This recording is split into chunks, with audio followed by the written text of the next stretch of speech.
Hello everyone, welcome back to అమ్మాస్ love kitchen. ఈరోజు special ఏంటంటే soft and tasty dahi vada రెసిపీని తీసుకొచ్చేసాం.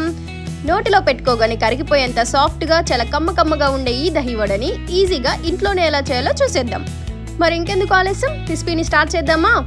ముందుగా మినపప్పుని మంచిగా కడిగి 4 అవర్స్ వరకు వాటర్లో నానబెట్టుకోవాలి. 4 అవర్స్ తర్వాత మినపప్పుని స్మూత్గా గ్రైండ్ చేసుకోవాలి.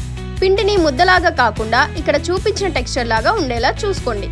బ్యాటర్ని రెడీ చేసుకొని పక్కన పెట్టుకోండి. ఇప్పుడు దహీ వడ కోసం పెరుగు చట్నీ ప్రిపేర్ చేద్దాం.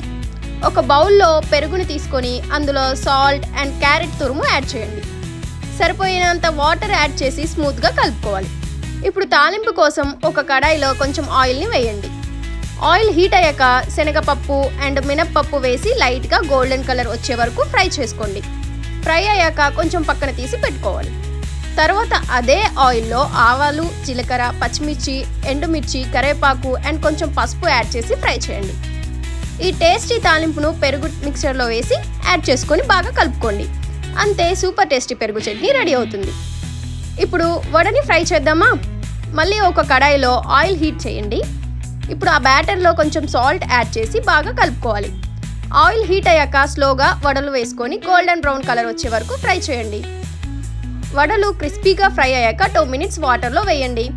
సాఫ్ట్ అండ్ ఫ్లఫీగా అయ్యాక వాటర్ని మెల్లగా స్క్వీజీ చేసి పెరుగు చట్నీలో యాడ్ చేయండి. అంతే, కమ్మని సాఫ్ట్ దహీ వడ రెడీ. మీరు కూడా ట్రై చేసి ఎలా వచ్చిందో కామెంట్స్లో చెప్పండి. వీడియో నచ్చితే లైక్ చేయండి, మీ ఫ్రెండ్స్ అండ్ ఫ్యామిలీకి షేర్ చేయండి. ఇంకెలాంటి రెసిపీస్ కావాలో కామెంట్స్లో చెప్పండి. Thank you all.